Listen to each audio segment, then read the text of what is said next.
Greetings everybody, I'm David Avocado Wolfe, and I'm here with a really interesting being on the planet Earth, a man by the name of Genesis Sunfire, who I've known for just a little bit of time, but we've gotten closer, and he's visiting me now for a couple weeks up here in the forest, and we've been training, having some fun, and Genesis is most well known in the world as being an idiot. Not an idiot. Not an idiot, but an idiot. What is an idiot? He's living without food and without water, and he's very, very rare being on the planet that's doing this. And this brings up immediate issues in the world, because most people have never even come close to a point of health where they understand the balance of actually being nourished and being nourished by other forces just than food. And so immediately there's the doubt and the skepticism and the criticism and all of that kind of stuff comes up. Then there's the emotionality that's around food, right? Well, that's a big one. And huge. It's huge. And so that brings up all this emotional charge and everything. But you can feel it. I've been around Genesis for enough time. It's not only do I see it, but I also feel it. You just know.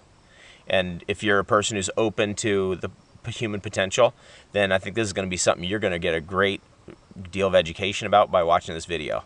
This is going to be something really, really powerful. And we're going to talk to Genesis here for a moment, ask him some questions, and just see, how he got here, how he got to that point, because it's really, really rare. I've been around the world. I've met some amazing beings, some incredible psychics, some incredible athletes. Genesis is like one of those kind of beings. He's very, very sweet, beautiful man. Don't tell everybody. Okay. Just between me and you, all right? And it's great.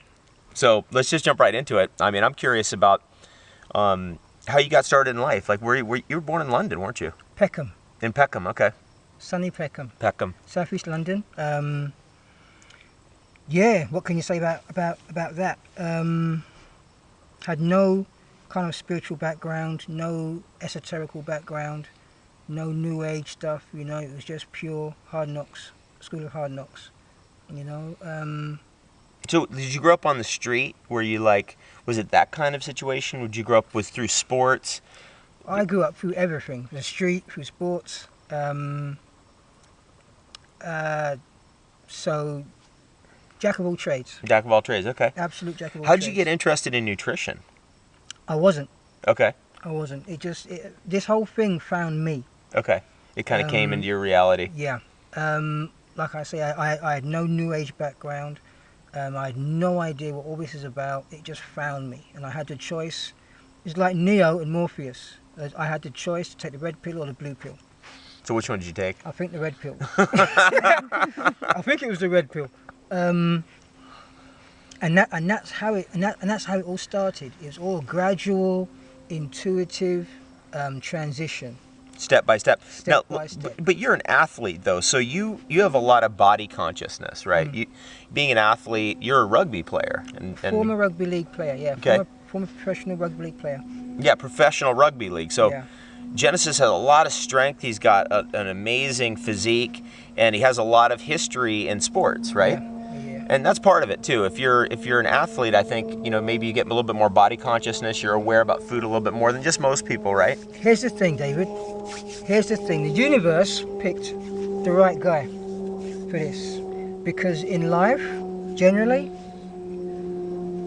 nobody is conscious of the body. Very few people are conscious of the body. We all have the spiritual, we all have the intellect, but very few people are conscious of the body, and very few people take action on being conscious on the body. Society has done a very great job, or the powers that be has done a very great job to kind of steer us away from taking care of the body temple by creating fitness. Right, yeah. Where we have to spend 6 hours in the gym, tearing our body tissues down, and being totally exhausted to the point where we don't want to do it ever again. Yep. Okay, but the body consciousness part is a vital part. It's so important because the body is just as important as the soul. So with the whole spiritual outlook on life and how people devote themselves to spirituality, to their belief system, they need to do the same thing with their fitness. Yeah, with their body, with basically. Their body consciousness. Yeah. Okay. Yeah. Exactly. Yeah. And that's where I come in, because I'm as dumb as a bag of nails. I don't spiritualize anything. I just get on with it, do it like it's second skin. Right. Yeah. You know, and that's what it takes, because I see so many people second guessing, questioning. Oh, do I do this? Intellect gets in the way, yada yada yada, and they don't take action. Yeah, let's talk about that, because there's like this whole thing, like there is such a strong belief in society that if you don't eat, you're gonna die. You're gonna die. Yeah. I mean, that is just, it's like built in, and I get where that comes from, because people are so malnourished, they never really had any, you know, any real food. That's right. So what's really happening when somebody dies of starvation? Is it they're just dying in their own waste? I mean, that's in the esoteric fields of raw foods, and in the training that I come from, that's what we learned, is that somebody doesn't die because they're not eating. They die because they're drowning in their own waste. Is that what you believe? No, it's, well, I don't. I keep an open mind, but with the whole breatharian thing, that's again where my work comes in, because I'm living it. So my purpose is to give people a better understanding, the true understanding of what breatharianism is, and I can tell you, it's totally false. The current understanding, definition of breatharianism is crap, and I'm behaving myself with my language here. All right. As you may know. But it's lies. Okay. It's like a huge distraction, and I'm just getting underneath the radar of all that breatharian crap, love and light crap, and I'm getting to the point where I realize that you cannot just stop eating. You mean like a regular person? And just drinking. Yeah. You just cannot wake up in the morning and think, oh, well, this whole breatharian thing sounds great. Let me try it. Bang. You just cannot do it. Right. That is starvation. Okay, that's All starvation, right. And again, just like you said, your body, I tell you, your body will throw up all kinds of toxins. You will die in your own poison. All right. It will throw up all kinds of emotional stuff, disorders, whatever you have in there, it will throw it up, or it will create. Because you're just going to be throwing up so much crap.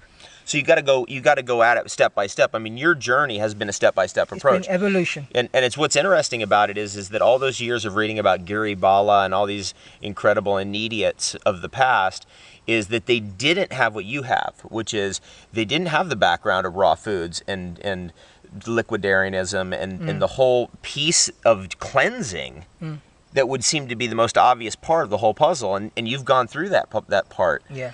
So you spent years as a raw foodist, years as a liquidarian.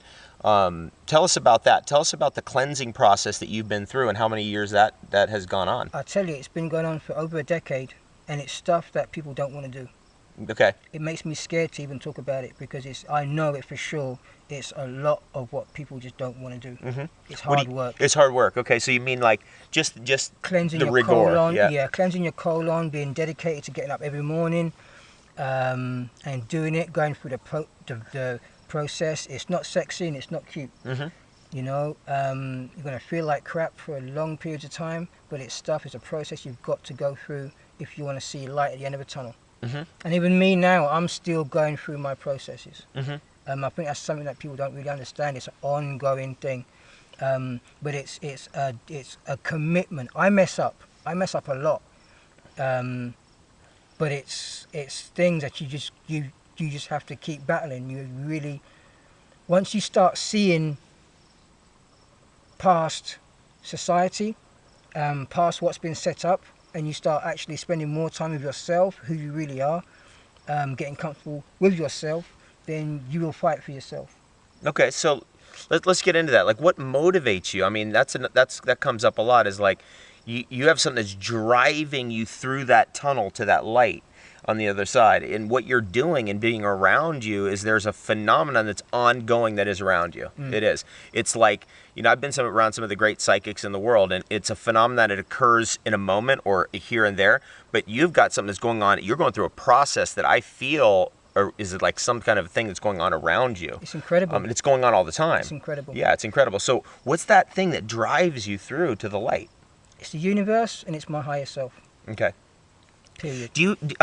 When you say that, do you feel like there are, like, certain parts of yourself, aspects of yourself, or beings that are helping you go through this process that you've been going through to actually not eat and not drink. You know, that's important for people to understand. Genesis did not eat and he does not drink, just so you're clear on that. Because I've suspected for a long time, and when you're a raw foodist for 20 years as I've been, you realize that you form your own water in your own body. You come to that conclusion. I mean, sure. you make it obvious to me, but Yeah. I've seen that, noticed it. I noticed that if I eat food, it causes me to drink. If I don't eat food, I don't need to drink. And so you just brought out like some kind of an amazing truth. But is there something that's guiding you? Like, is there a power that's guiding you, a force, what is it? I can tell you, if there wasn't, I wouldn't be here. Mm-hmm. There's definitely something, for sure. Mm-hmm. I'm going to tell you, and I don't mean it to sound obnoxious, but I feel like Jesus. I feel like I'm just this dude. I don't even feel like me anymore. Mm-hmm. Yep. Such is this power. I feel like I'm roving around the earth, put in certain places, and to just be me. Yeah. And that me is such a powerful force, or going through me. Yeah, it's an energy going through you. Yeah. Via whatever it is up there, by the beings intuitively guiding me or whatever, and me having the responsibility to intuitively listen and follow. Mm-hmm. That's how I see it. Yep. So this whole motivation thing, if it was left to me, I'd be in Burger King right now. Seriously. Yeah. Seriously. Like such is the program of society, right? Or program whatever. of society and the titanic task this is. Mm-hmm. Because I feel like I'm holding space for the planet. You are, man. I mean, you've done something totally amazing. That's it. You've overcome food. And that is incredible. It is incredible to be around it. And it's something, again, if you're watching this and you have not been through the processes of cleansing, nourishing your body, you've not been through the rigor of having to fast, going through 15-minute intervals of okay, I get through the next 15 minutes, then it's harder to understand. But when you've been through that, it's easier to understand. You get it. I get, and I feel it. All I have to do is be around you, dude. I feel what's going on. Yeah. And that's cool. It's a really amazing thing. It's very, very special. And that's why we're doing this video, because I want to share that with you. And I want Genesis to get out there so that he can share what his gifts are with the world.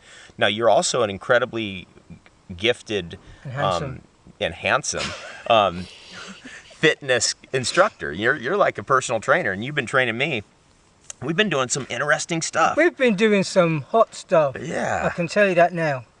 Yeah, it's been brilliant. good. Yeah, it's been good, and it's been pushing me past my limits like crazy and breaking through.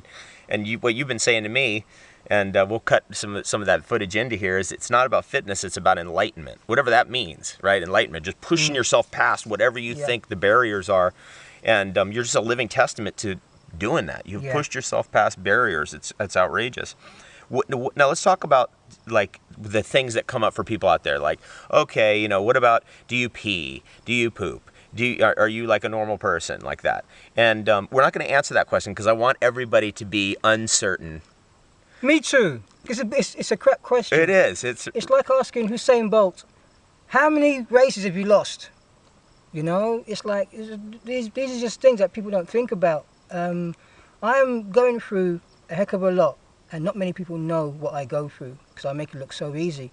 But yeah, I am being put through this process to literally show the world that what we have set up is redundant. It's not even needed. It's not even needed. And this is for the future, because eventually we're not going to have much choice. Things aren't going to last forever. This system that is set up is not going to last forever. And I feel very strongly and passionately that there is a new dawn. There's a new lifestyle, as it were, for want of a better term. But it's out there, and it is coming. And it's going to be amazing. Liberation, the freedom. We're not going to know what to do with ourselves. Now, what you do with yourself, which is cool, is you're really into music. You're real, student of R&B music. You collect it. You listen to it all the time. You love walking and listening to music. Because people ask me, what does he do? And it's like, well, listens to music, walks, enjoys life. And let's talk about that. Like, is that an important part of your meditation? It's the be all and end all. Because remember, I came from Peckham and I didn't have that background to meditate and yoga and, so my meditation was walking in nature, music, and in that there's things in that, with the, like we were talking about the other day, the vibrations in music, in certain music. So I do feed into that, and I don't have food. So I do occupy myself with other things, and it's the simple things are what please me most, and it's my music, it's my tattoos and stuff like that. And you have a lot of tattoos and you have a lot of scarification. You get a nice collection, but it really fits you. It really works for you. It's amazing, actually. And you said something to me one time. You said that every time you get a new tattoo, it's like you're one step closer to total freedom. It's like getting back to myself. It's like, because apparently the story goes, like with my tattoos, is that they were already there. Right, and they're just being brought out. They're just being brought out. They were there through various tribal past lives. I've had a very tribal past life history, and they're just coming up. Now let's talk about that. What about past lives? You believe in past lives, and you believe that we get reincarnated and get to continue on our journey in the next life. Is that your belief? Man, I believe in all of this stuff, but I don't believe that it's as we think it is. Right. Yeah. Me too. So yeah, I'm really open to this stuff, and I'm like, okay, makes sense, resonate a little bit with this and that, but I'm still hesitant to, like, compartmentalize it and say it's this. It's this and it's that, and I've got to buy tarot cards, I've got to buy white linen, I've got to do this, I've got to live in Glastonbury and be spiritual, and that will make me a guru, and that's it. Yeah. No, I'm not here for that. But it's I'm so open. I mean, I have to be. I've had too much experience, even being brought to your path. Yeah. Too much experience of being guided. Yeah, that it's like there's higher powers at work, and you just trust it. And just trust. I was just gonna say, like, we had actually met, Genesis and I had actually met years ago in Dallas. Isn't that a trip? And back then you basically a fruitarian, liquidarian. I was a fruitarian, kicking ass. I was. I had to stand up for myself and defend myself because I was just eating fruits and the whole malarkey with that. And just doing that brings up the whole emotional charge, the charge. And this is what I'm trying to kind of bring down, is the charge. Around it. Around this thing called food and what we do. Because we're all doing the same thing. We're all going in the same direction. Maybe different levels, different paths, but we're all going to the same place. And I just wish we would just, we could just help you. I mean, the support I've got from you has been unbelievable, David. And by rights, we shouldn't. I should be doing the Breatharian thing. You should be doing your raw food thing. And we should be like at loggerheads. But we're not. We're working together, right? Yeah. We're just hanging, man. Yeah, and we don't even ask questions, Yeah. How do you do this? And what do you do to this? And do you pee? And do you go to the toilet? And it's bloody great, So yeah, there's this whole charge thing. I just wish would tone down a little bit. Yeah, there's a lot of charge around food. It's part of what the world's going through emotionally. There's a lot of fascism and there's a lot of emotionality around it. And what I love about you is you just don't have anything to do with that, and I really don't have anything to do with that, and it just took me years to separate myself from that kind of a world. Exactly. But what you do is really, really special, and I really feel like it needs to be shared with the world. And it's like anything. It's a different level, a different devil. Genesis does make it look easy. It is not easy. It's not. It is not. I want to make this thing clear to people, is that I'm not this Breatharian. I'm not the stereotypical, if there is a stereotypical, Breatharian, love and light, meditating in a cave. Meditating on Mountain Dew in the Himalayas under a tree. I mess up. I've messed up in the past so many times. That's how I've learnt my trade. I cleanse whenever I need to. I cleanse my colon, intestinal washes. I don't care. I don't care if people say, you know what, that's not a breatharian because you drink. I don't give a crap. I'm not carrying that label, that definition, because it's not accurate. It's not giving people a chance to grow. It's not giving people a chance to learn their trade. Those definitions were created by skeptics. Yeah. Okay, It's like history's written by the victors. Exactly. It's like, yeah. So I'm learning that I have to detach myself from that and get on with my trade. Let's talk about the cleansing routine, because this is something that's really powerful that I really felt it corroborates a lot of stuff for me personally. The salt water. Oh. Salt water. Drinking salt water and basically cleansing your whole body doing that. And you do that at your events. And by the way, if you ever get a chance to go to an event with Genesis, you should go and do it and do all the exercises, do everything. For sure. It's really powerful and amazing. But let's talk about the salt water. So this is something that's part of what you've learned, is you've been guided to it, and you put yourself through every 3 months or whatever a process where you do a whole bunch of salt water, and you usually do it with other people who are also cleansing as well. Yeah. Tell us about that. I took a year out. Not many people know this either. I took a year out from the whole breatharian thing, and I just completely just tore it up. Just saltwater flush. And you did that all the time? All the time. All the time on a regular basis. And I can tell you, you know, it's even just, you know, living life in a city, or just living life and maybe in a bad relationship maybe brings up toxins. You know, you're never going to be totally clean. You're always going to be need to detox, to flush, to clear out.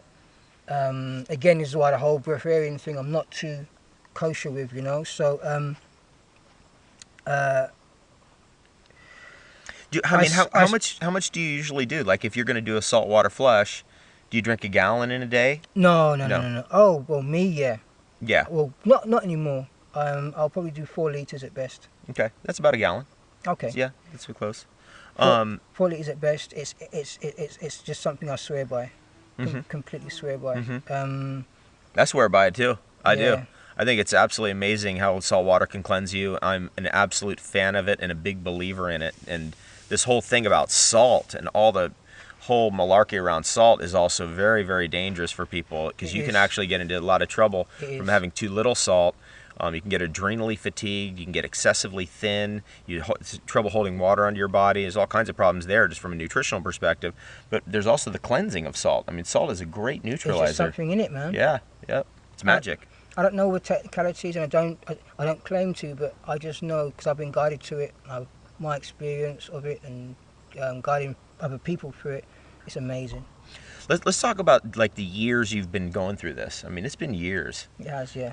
Over a decade, well over a decade now. Yeah, and so how long have you been, like, you know, when was the last time you ate food? I mean, that's probably people asking that all the time. It's been probably 3 years, 4 years, longer? Yeah, but longer than that if you count solid food. Yeah. But yeah, we're talking about something like that. So yeah. And that's just for folks out there just hearing that is amazing. You know, I've studied people who've done very, very long fasts. I've known a lot of liquidarians who said they were breatharians, but they're really liquidarians. But Genesis is even ahead of that. He really is. He's actually really a breatharian. He's really living off prana. And people ask me all the time, like, okay, are there specific things that you're doing? Or, you know, and I'm like, no, not really. He's just living. It's not like you have to do any routine to, like, you know what I mean? You don't really. It's just work. You put the work in and you don't really have to do anything else. Okay. In fact, that's the most important thing, is to do the work. Then by work do you mean? The physical work, the cleaning. It's really simple. Clean, be active. Clean and be active. Yeah. And you are very active and you're very strong too. But I mean, I've seen you do some amazing things. The other day we got in the gym and we threw two plates on each side. That's 225 pounds, and you benched that thing like 5 times out of the blue. You hadn't done that in years. Yeah. This is one of the things about fitness, is that you don't have to be in the gym doing it hardcore every day. Because you said something to me too, that it damages you, your tissue, right? And that makes a lot of sense to me. It oxidizes your tissue, it tears it up. Tears it up. Yeah, and it's just not appropriate. And what you like to do, you like bursts of stuff. Like go do those push-ups, do as many as you can, and that's it. You know, do those squats, do as many as you can, and that's it. Do those twists, do as many as you can, and that's it. And that's it. That's your workout. Yeah, especially as Breatharians, you don't need to do that much. Mm-hmm. You don't at all, at all. It's one of the things I don't like to see in the raw food movement is this obsession to be bodybuilders. Mm-hmm. Because you really don't need to be big and buff or look sexy to be raw. You can be regular Joe Blogs, but be fit, healthy, lean. You know, I think there's too much pressure to find out. Okay, what foods can I do to look buff and to have this muscle and to do this and do that? What's this and what's that? And really, we don't need to have all that information in our heads, because really, we need to be comfortable with who we really are. And probably 9 times out of 10, your body will be nice and lean and athletic. Mm-hmm. If you just get out of the way. Yeah, just get out of the way, right? You Yeah, know? exactly. And just do your activities, your cleaning and whatever. That's fantastic. You know, it's really I simple. agree with you. Yeah, I agree with you. There's a lot of pressure. It's like societal pressure that says you've got to be this, you've got to be that, you've got to prove that on raw foods you can be big and buff, and no one will do it unless you're sexy and naked. Yeah, and so nobody needs to prove anything really. And actually, you're really good at that. You do what you do. You're not trying to prove anything to anybody. It's just amazing. You know what? Because I know the work involved. The work is hard enough. I ain't got time to prove squat to anybody. It's about proving it to myself and following my guides, following my intuition, and then just being a dedicated student. It's that simple, really. I ain't got time to prove anything, man, because it means nothing at the end of the day. Yep. Because I'm not an expert at what I do. I'm an expert at myself. Mm-hmm. Yeah, you've definitely mastered something within yourself that's really amazing. Let's talk about the future. What's the contribution you want to leave on the planet? What are your goals in that regard? I want to get this whole breatharian thing squashed. Because you just said something about liquidarianism and breatharian. Actually, people are naturally liquidarians. That makes sense to me. That's how I feel best. They're naturally liquidarians, and the reason why I say that is because at the very least we produce saliva. Mm-hmm. And I know that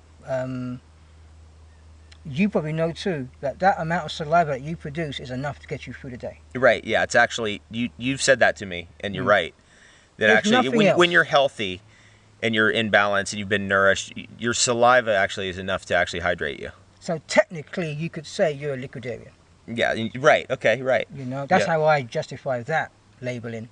But as far as the whole breatharian thing goes, I don't do the whole prana thing personally, because I believe that people are so stupid.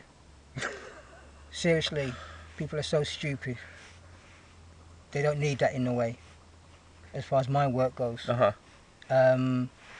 I try to get people to understand the physicality, the physical work they need to do, the grounding work they need to do, the activity, the cleansing. And it's not about fitness. It really isn't about fitness. The fitness brings in half of your ammunition. Your tenacity, your integrity, your drive, your determination. You nurture that through exercise, activity, So that's why the whole fitness thing is there. It's not to impress. It's not to. It's just to go after those virtues. Go after the virtues, and those virtues will help you in your drive to change your diet. And your life as well. To maintain your diet, which will lead into your life. Mm-hmm. So yeah. I mean, well, we've been working on those virtues with me. Like a big dog. Big time. And we had an event last night in the local area here, and I felt a lot more power. And you said something to me a couple of days ago. You said, that the deeper you go into the integrity of what you're doing in this exercise, the more power you're going to have when you're in front of the people. And you've got to live it. Live what you talk. Yep. And this is going to be the best ever little exercise regime right now, so that when you actually get out in front of the people, it really is the best ever, and they feel that. Yeah. And I really did feel that last night. That's for sure. It was amazing. You can't go up on the stage. It's like me. I went through a stage where every time I had a workshop, just before the workshop, I would go through a little initiation phase. Like I had to go through a tattoo or something like that, or a piercing or whatever. But it was something I had to go through, because I couldn't just go up there and tell people what to do without earning the right to tell people what to do. I can't say to someone, do 60 push-ups where I haven't done 60 push-ups. Yep. And then some, where I haven't earned the right to be able to tell someone, okay, do this, because I know what you're going to get from it. So we have to do that as examples. We have to do that, and we have to live it and walk it as best we can. Sometimes we're going to fall, but we need to get back up, and that's the example in itself, is the getting back up. And that's what you like to put out there to the people when you're with them. Yeah. I don't like people to think I'm great and fancy and I'm super sexy, even though I am. But I don't like people to, I want people to understand that it's super hard. This is a hard journey. It's a hard path. It's the hardest path in the world. I mean, it's almost, come on. I mean, there's very few paths in the world you could be on that is that intense. There's certain spiritual paths, definitely, and certain ascetic paths, definitely, that are super intense. But definitely with one you're on, is like, wow, it's really, really incredible. It's incredible. It is. And it's so interesting. You're Western. You're from London, basically. You're from South London, and that this is the path that you've been guided to be on. Wow. And here's a kick. Even if I went to McDonald's tomorrow, the truth that I know would still be valid. There is a truth there. There is a definite truth there, and it would still be valid. Yeah, well, it's valid just by the energy you give off. That validates it for me. Genesis has been living at my house. We were, and the chocolate's still there. The chocolate's still there. The waters hasn't been drank. And then we've also lived together over in the UK. David, man, you can't vouch. Nobody. This is the thing. Nobody can vouch for me. I know. Yeah. Nobody. I mean, people. That's why I don't answer the questions. When did you last eat? Do you still pee? Do you still ejaculate? Do you still do this? Do you still poop? Because nobody can vouch for me. Yep. No one can sit by me, boom, 24/7 until I die, and vouch for me. Yeah, that's right. So there's no point going there. There's no point trying to prove, he's this, he's that. No one will ever know. That's why I don't go there anymore. Yeah. We had to get water from the spring, and it's like I got water also. Talking about stress and pressure. Yeah. I got water also. I didn't have to. I'm not going to drink it. But it's like if somebody would have walked past, a skeptic would have walked past. I said to David, I said, you know what? If someone would have came past and saw me, it'd have been like, oh look, he's drinking, pointing fingers and yada yada yada, But it's just pointless. The pressure. You can't live by that pressure to prove. Yeah. 24/7 that you don't do this or you don't touch or nothing passes your lips. I mean, you'll catch me in supermarkets, you'll catch me helping people out, doing this, doing that. Helping us get our spring water. Helping people do whatever needs to be done. If I don't want to be around, because sometimes I can't be around, I won't be around. But that there is that pressure to prove and to be that breatharian and to, uphold this fake definition. Yeah. So I'm getting to the point where I'm living me, living my life the best I can. Like I say, I mess up. I don't always push myself as hard as I should. But I get there, and that's my lesson. That's my thing. Where do you see yourself in 10 years? Doing the same thing I'm doing now. Doing the same thing you're doing now. Better. Better. Yeah. Yeah. Better and better and better. Way better.